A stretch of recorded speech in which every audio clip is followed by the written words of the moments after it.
அனைவருக்கும் வணக்கம். அமெரிக்க வரலாறு, ஐரோப்பியர்களின் குடியேற்றம் என்ற தலைப்பிலிருந்து நாம் இன்றைய வினாக்களை காண்போம். ஐரோப்பியர்களின் புதிய உலக கனவுகள், இதை பற்றிய பலவுள் தெரிவு வினாக்களை நாம் இங்கு காண்போம். முதல் கேள்வி, ஐரோப்பிய நாடுகள் புதிய உலகில் புதிய சாம்ராஜ்யங்களை உருவாக்க விரும்பிய முக்கிய காரணம் என்ன? எதற்காக இந்த ஐரோப்பிய நாடுகள்லாம் அமெரிக்கா போன்ற இந்த புதிய கண்டங்களை நோக்கி ஏன் சென்றாங்க, நாடுகளை நோக்கி ஏன் சென்றாங்கன்னு கேட்கும்போது, விளையாட்டு போட்டிகள் நடத்த, பணம் மற்றும் செல்வத்தை திரட்ட, கல்வியை வளர்க்க, பழைய நாடுகளை அழிக்க. இது அவங்களுடைய நோக்கம் என்னன்னா, பணம் மற்றும் செல்வத்தை திரட்ட. அடுத்து இரண்டாவது கேள்வி, 15ஆம் நூற்றாண்டில் துவக்கத்தில் ஐரோப்பாவில் எந்த முக்கிய மாற்றம் நடந்தது? ரோமன் பேரரசு உருவாகியது. புதிய மறுமலர்ச்சி உச்சநிலையை அடைந்தது. மங்கோலியர்கள் ஐரோப்பியாவை கைப்பற்றினார்கள். கிறிஸ்தவ மதம் அழிந்தது. இதுல எதுனா புதிய மறுமலர்ச்சி உச்சநிலையை அடைந்தது. இந்த மறுமலர்ச்சி என்பது இத்தாலியில தொடங்கி மற்ற மேற்கு ஐரோப்பிய நாடுகள் அனைத்திற்கும் இந்த மறுமலர்ச்சியானது பரவியது.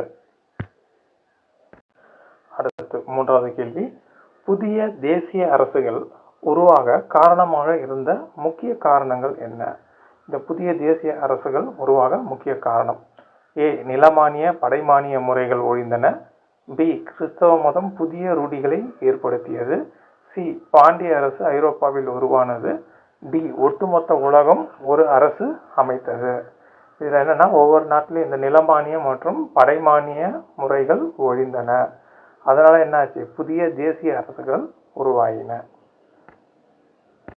அடுத்து நான்காவது கேள்வி, கடல் பயணங்களுக்கு உதவியாக இருந்த முக்கிய கருவிகள் எவை? தொலைநோக்கி மற்றும் மழை மீட்டர். திசை காட்டும் கருவி மற்றும் உயரம் கணக்கிடும் கருவி. மணிகடிகாரம் மற்றும் தொலைபேசி. பனிக்கட்டி இயந்திரம் மற்றும் கனரக இயந்திரங்கள்.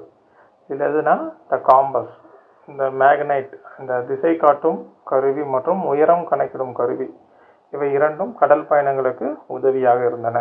அப்புறம் மேப்பு, அதுக்கப்புறம் அந்த கப்பல் செய்கிற முறை, இதெல்லாம் அவங்களுக்கு உதவியாக இருந்தன. ஐந்தாவது கேள்வி, ஐரோப்பிய மன்னர்கள் உலகின் பல பகுதிகளுக்கு சென்று வணிகம் செய்ய விரும்பிய காரணம் என்ன? நம்ம ஏற்கனவே இது ஃபர்ஸ்ட் இதுலயே பார்த்துட்டோம். எதுனா செல்வத்தை குவிக்க. இந்த செல்வத்தை அதிகமாக குவிக்கும் போது அது முதலாளித்துவத்திலிருந்து அது இம்பீரியலிசம் அப்படின்ற இதுக்கு மாறியது. காலனித்துவம், அந்த மாதிரி ஒரு அடிமைப்படுத்துகிற முறைக்கு மாறியது. ஆறாவது கேள்வி, ஐரோப்பாவிற்கும் கீழே நாடுகளுக்கும், அதாவது கிழக்கத்திய நாடுகளுக்கும் இடையேயான வர்த்தகம் எந்த வழியாக நடந்தது? எதுனா பெர்ஷியா மற்றும் அரேபியா வழியாக தான் நடந்தது. அதுக்கப்புறம் இந்த கான்ஸ்டாண்டினோபிளை 1453 துருக்கியர்கள் கைப்பற்றியவுடன் அதுக்கப்புறம் என்ன ஆகுது, கடல் வழி கண்டுபிடிப்புகள் மூலமாக வர்த்தகம் நடைபெற்றது. ஏழாவது கேள்வி, வர்த்தக பாதைகள் எந்த காரணங்களால் கடினமாக இருந்தன? இந்த வர்த்தக பாதைகள் ஏன் கடினமா இருக்குது அப்படின்னு பார்த்தீங்கன்னா, தொல்லைகள் நிறைந்தன மற்றும் செலவுகள் அதிகம். இந்த தரைவழி பயணத்தின் மூலம் தொல்லைகளும் செலவுகளும் அதிகமாக இருந்தன. எட்டாவது கேள்வி, 1453ஆம் ஆண்டு நிகழ்ந்த முக்கியமான வரலாற்று சம்பவம் என்னன்னா, இந்த ஆட்டோமான் துருக்கியர்கள் என்ன பண்ணாங்க, இந்த கான்ஸ்டாண்டினோபிள் என்ற பகுதியை கைப்பற்றினாங்க. அதனால தரைவழி வணிக வழி அடைக்கப்பட்டது, வர்த்தக பாதை அடைக்கப்பட்டது. ஒன்பதாவது கேள்வி, எந்த நாடுகள் வர்த்தகத்தில் முன்னிலை பெற்றன? எதுன்னு கேட்டீங்கன்னா, ஃபர்ஸ்ட் இத்தாலி, அதுக்கப்புறம் போர்ச்சுகல். ஏன்னா இத்தாலியில தான் இந்த அரேபியர்கிட்ட இருந்து பொருளை வாங்கி இத்தாலியில இருந்து தான் மற்ற மேற்கத்திய ஐரோப்பிய நாடுகளுக்கு எல்லாத்துக்குமே வாணிபம் மூலமாக அந்த வாசனை பொருட்கள் போகும். அப்போ இத்தாலியில இருந்த நகரங்கள்லாம் வெனிஸ், மிலான், ஃப்ளாரன்ஸ், இதெல்லாம் இந்த வர்த்தகத்தின் மூலமாக மிக பெரும் பயனை அடைந்து மறுமலர்ச்சியெல்லாம் அடைந்தன. அதுக்கப்புறம் போர்ச்சுகல் கடல் வழியை இந்தியாவிற்கு போன்ற கீழே நாடுகளுக்கு கண்டுபிடித்தது. 10வது கேள்வி, ஐரோப்பிய நாடுகள் புதிய நிலப்பரப்புகளை கண்டுபிடிக்க விரும்பிய முக்கிய காரணம் என்ன?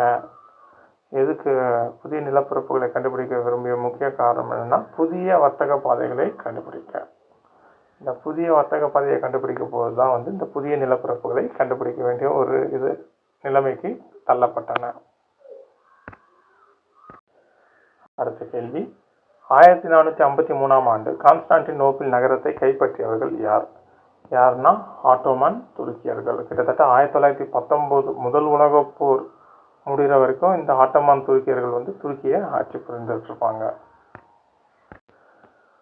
ஆட்டோமன் துருக்கியர்கள் பழைய வர்த்தக பாதைகளை தடை செய்ததால் என்ன உருவாகியதுன்னா புதிய பாதைகள் தேடப்பட்டன. இந்த தரைவழி பாதை அடைக்கப்பட்டதுனால போர்ச்சுகல் நாட்டவர்களும் ஸ்பெயின் நாட்டவர்களும் கீழே நாடுகளுக்கு செல்வதற்கான கடல் வழியில புதிய பாதைகளை தேட முற்பட்டன. அதில் ஸ்பெயின் நாட்டவரான கொலம்பஸ் வந்து அமெரிக்கா போன்ற புதிய கண்டத்தை கண்டுபிடிப்பார். போர்ச்சுகல் நாட்டவரான பார்த்தோலோமியோ டயஸ் மற்றும் அவருக்கு பிறகு வர வாஸ்கோ ட காமா இந்தியாவிற்கான வழியை கண்டுபிடிப்பாங்க. அடுத்து 3வது கேள்வி, புதிய கடல் வழிகளை தேடுவதில் எந்த நாடு முதன்மை பெற்றது? எதுன்னு பார்த்தீங்கன்னா போர்ச்சுகல். 4வது கேள்வி, 1487ஆம் ஆண்டு தென்னாப்பிரிக்காவின் தென் முனையை கண்டுபிடித்தவர் யார்? அந்த தென் முனையை கண்டுபிடித்தவர் யாருன்னு பார்த்தீங்கன்னா பார்த்தோலோமியோ டயஸ். அதற்கு வந்து புயல் முனை என்று பெயர் வைத்திருப்பாரு. 5வது கேள்வி, 1492ஆம் ஆண்டு மேற்கு திசையில் பயணித்தவர் யார்? இந்த மேற்கு திசையில பயணித்தவர் யாருன்னு பார்த்தீங்கன்னா கிறிஸ்டோபர் கொலம்பஸ். இவர் ஒரு இத்தாலி நாட்டவர். இவர் வந்து ஸ்பெயினுக்காக இந்தியா அந்த நாட்டை கண்டுபிடிக்கிறதுக்காக மேற்கு திசையில மூலம் பயணம் செய்து இந்தியாவை அடைய முடியும் என்று சொல்றாரு. அப்படி கண்டுபிடிச்ச நாடு தான் வந்து மேற்கிந்திய தீவுகள். பஹாமா தீவு என்று அழைக்கப்படும் அந்த தீவுல போய் இறங்குறாரு. அது மேற்கிந்திய தீவுகள் என்று தற்போது அழைக்கப்படுகிறது. அடுத்து 6வது கேள்வி, கிறிஸ்டோபர் கொலம்பஸ் எந்த நாட்டின் அரசர்களின் ஆதரவுடன் பயணம் மேற்கொண்டார்? எந்த நாடுன்னா ஸ்பெயின். பெர்டினாண்டு மற்றும் இசபெல்லா அரசி உதவியுடன் இவர் என்ன பண்றாரு, இந்தியாவிற்கு மேற்கு திசை வழியா போய் கண்டுபிடிக்கணும்ட்டு போறாரு. யாரு? Christopher Columbus. இவர் வந்து இத்தாலி நாட்டவர். ஸ்பெயினுக்காக நாடு தேடும் பணியில் கிளம்புறாரு. 7வது கேள்வி, கொலம்பஸ் தனது முதல் பயணத்தில் எந்த இடத்தில் தரையிறங்கினார்? கொலம்பஸ் தன்னோட முதல் பயணத்துல எங்க போய் தரையிறங்குறாரு அப்படின்னு பார்த்தீங்கன்னா பஹாமா தீவுகள் என்ற இந்த தீவுகள்ல தான் வந்து போய் இறங்குறாரு. 8வது கேள்வி, கொலம்பஸ் அடைந்த நிலப்பகுதியை எந்த காரணத்தினால இந்தியா என்று அழைத்தார்? ஏன் அதை இந்தியான்னு அழைக்கிறார்னா மேற்கு திசையில் சென்று கிழக்கிந்தியாவை அடையலாம் அப்படின்ட்டு மேற்கு புறமா பயணம் செய்து அவர் என்ன பண்றாரு, அந்த பஹாமா தீவுக்கு சென்று அடைகிறாரு. அடுத்து 9வது கேள்வி, 1498ஆம் ஆண்டு இந்தியாவின் கள்ளிக்கோட்டையை அடைந்தவர் யார்? மே 20ஆம் தேதி கள்ளிக்கோட்டையை அடைந்தவர் யாருன்னா வாஸ்கோ ட காமா. அவரை மன்னர் சாமரின் என்பவர் வந்து வரவேற்கிறாரு. 10வது கேள்வி, கொலம்பஸ் கண்டுபிடித்த பகுதிகளை எவ்வாறு அழைக்கப்பட்டதுன்னா அந்த பஹாமா தீவுகள் வந்து வெஸ்ட் இண்டீஸ், அதாவது மேற்கிந்திய தீவுகள் என்று அழைக்கப்பட்டது. 11வது கேள்வி, மேற்கிந்திய தீவுகளில் உள்ள மக்கள் எந்த இனத்தினராக இருந்தனர்? என்ன அந்த மண்ணினுடைய பூர்வக்குடி மக்கள் யாருன்னு பார்த்தீங்கன்னா செவ்விந்தியர்கள், ரெட் இந்தியன்ஸ் என்று அழைக்கப்படுவார்கள். அடுத்து 12வது கேள்வி, அமெரிக்காவில் வாழ்ந்த பூர்வ இன மக்கள் யார்? இந்த பூர்வ இன மக்கள் யார் அப்படின்னு பார்த்தீங்கன்னா அஸ்டக்குகள், மாயாக்கள் மற்றும் இன்காக்கள். இந்த அஸ்டக்குகள், மாயாக்கள் மற்றும் இன்காக்கள் இங்க தான் வந்து அந்த பூர்வக்குடி பழங்குடி இனத்தவருடைய பேரு. இவங்க தான் அந்த கண்டத்தினுடைய மண்ணின் மைந்தர்கள். இந்த அஸ்டக்குகளெல்லாம் பலவாறு கொலை பண்ணுவாங்க. யாரு? ஸ்பெயின் இனத்தவர்கள். 13வது கேள்வி, அமெரிக்க பூர்வக்குடிகள் அதாவது இந்த அஸ்டக்குகள் இவங்கெல்லாம் வந்து எந்த வழியாக அமெரிக்காவிற்குள் நுழைந்தனர் அப்படின்னு பார்க்கும்போது அது வந்து பேரிங் ஜலசந்தி என்று அழைக்கப்படுகிறது. அவங்களாம் வந்து அந்த காலத்திலேயே மத்திய ஆசியா மற்றும் மங்கோலியாவிலிருந்து அந்த பூர்வக்குடி மக்கள் இந்த கண்டங்களில் அப்போவே குடியேறினதாக தகவல்கள் தெரிவிக்கின்றன. 14வது கேள்வி, அமெரிக்க பூர்வீக மக்கள் முதலில் எந்த பகுதியில் நுழைந்தனர்? எந்த பகுதியில் அமெரிக்கா கண்டத்தில் நுழைகிறாங்கன்னு பார்த்தீங்கன்னா இந்த அலாஸ்கா என்ற பகுதி, இந்த பேரிங் வளைகுடா மூலமாக அலாஸ்கா பகுதிகளில் நுழைகிறாங்க. அடுத்து, ஐரோப்பியர்கள் அமெரிக்காவிற்கு வந்தபோது அங்கு இருந்தவர்கள் யார்? அங்கு இருந்தவர்கள் யாருன்னா பூர்வகுடி இன மக்கள், இந்த அஸ்டக்குகள், மாயாக்கள், இன்குகள், இவங்கெல்லாம் வந்து இந்த இடத்துல இருந்தாங்க.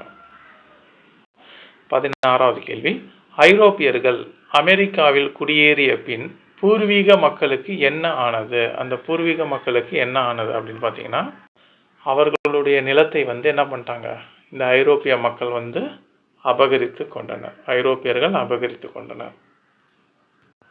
அடுத்து 17வது கேள்வி, பூர்வீக அமெரிக்க மக்கள் எந்த மாதிரியான மக்கள்?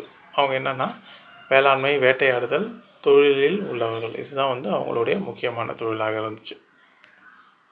அடுத்து 18வது கேள்வி, அமெரிக்கா கண்டுபிடிக்கப்பட்ட பின் அதற்கு பெயர் சூட்டியவர் யார்? அமெரிக்கோ வெஸ்பூச்சி. அமெரிக்கோ வெஸ்பூச்சி இவர் தான் வந்து அமெரிக்காவை கண்டுபிடித்தவர். 19வது கேள்வி, புதிய உலகில் எந்த நாடுகள் அதிகமாக குடியேறின? எந்த நாடு அதிகமாக குடியேறினா ஸ்பெயின், இங்கிலாந்து, போர்ச்சுகல், இவைகள் தான் வந்து அதிகமாக குடியேறின. இங்கிலாந்து, ஸ்பெயின், போர்ச்சுகல், இந்த நாடுகள் மிக அதிகமாக குடியேறின. 20வது கேள்வி, ஐரோப்பிய குடியேற்ற போக்கின் முக்கிய விளைவு என்ன? இந்த முக்கிய விளைவு என்ன? ஐரோப்பியர்கள் வந்து இங்கே குடியேறினால ஏற்பட்ட முக்கிய இது என்னன்னா, பூர்வீக மக்களின் நிலங்கள் வந்து இழக்கப்பட்டது. அவங்கள வந்து அடிமையாக்க இயலவில்லை. அதனால அவங்க வந்து என்ன பண்ணிட்டாங்க, பூர்வீக மக்கள் மேற்கு நோக்கி செல்ல ஆரம்பித்து விட்டார்கள். ஐரோப்பியர்கள் இந்த பகுதிகளெல்லாம் ஆக்கிரமித்து கொண்டார்கள். நன்றி. அடுத்த டாப்பிக்கில் பார்க்கலாம்.